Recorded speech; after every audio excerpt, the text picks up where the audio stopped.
Hello and welcome to today's discussion. Today, let's explore together how to approach feelings of worthlessness and learn evidence-based methods to reclaim your sense of value. If you've ever felt like you're not enough, watching others succeed while struggling with persistent inner criticism, you're not alone.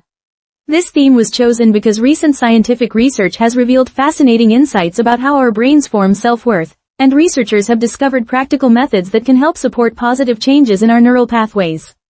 Current research suggests that self-esteem operates through specific neural mechanisms that can be influenced through deliberate practice.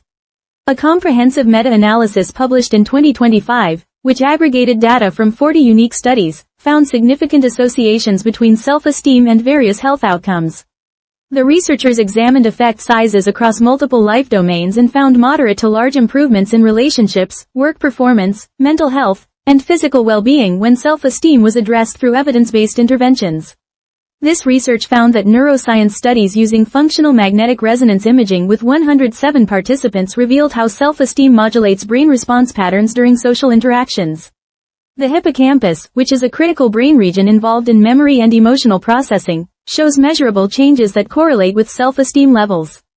Research suggests this brain region serves as an important mediator between psychological well-being and physical health outcomes.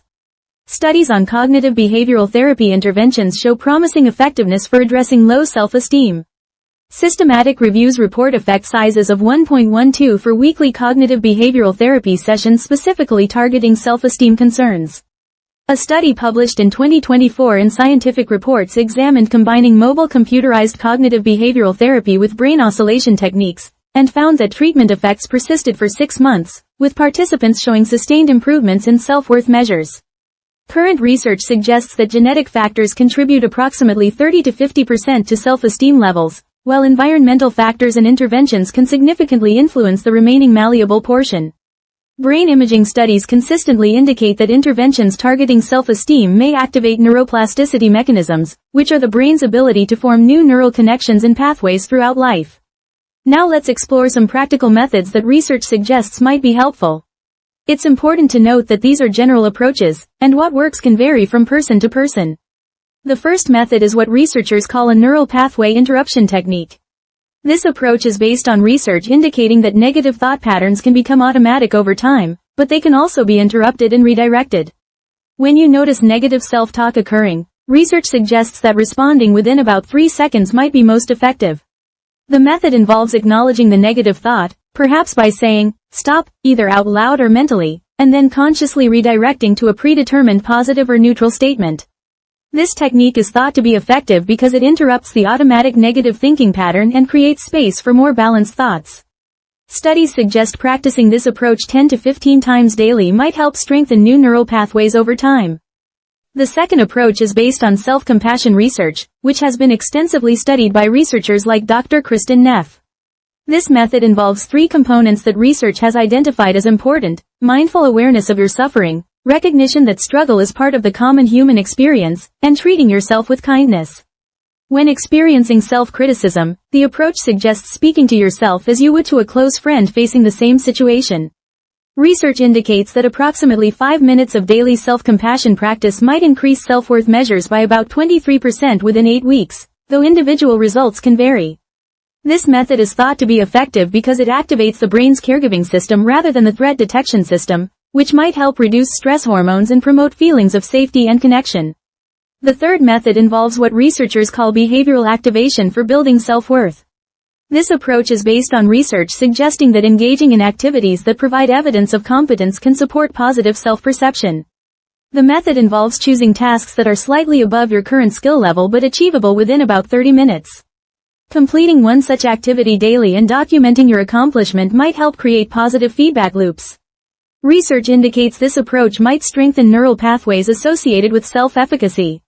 This method is thought to be effective because it provides concrete evidence that contradicts negative self-beliefs, and the act of accomplishing goals, even small ones, can release neurotransmitters associated with feelings of satisfaction and competence.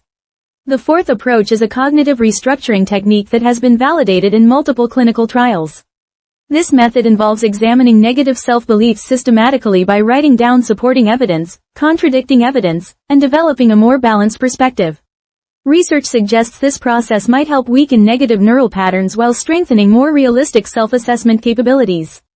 This technique is thought to be effective because it engages the prefrontal cortex, the brain region responsible for executive thinking, to examine thoughts more objectively rather than accepting them automatically.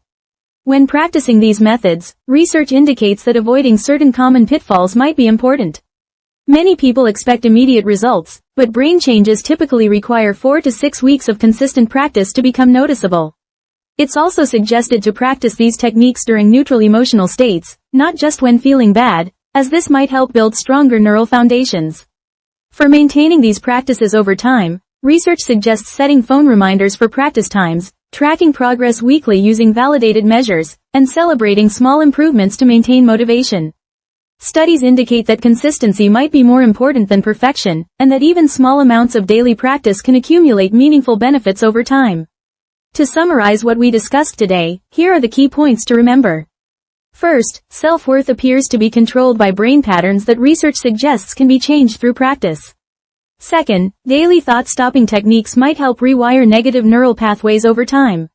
Third, self-compassion practice has been associated with increases in self-worth measures of about 23% in research studies spanning 8 weeks.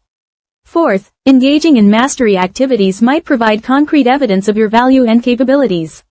Fifth, cognitive restructuring techniques appear to help weaken self-critical brain circuits through systematic examination of thoughts. Sixth, consistent practice over several weeks might be necessary to create lasting changes in neural pathways, as the brain needs time to form new connections and strengthen positive patterns.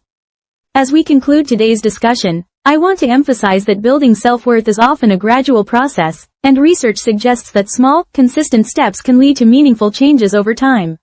Many people have used approaches similar to these to support positive changes in their self-perception, and while individual experiences vary, the scientific evidence provides hope that change is possible.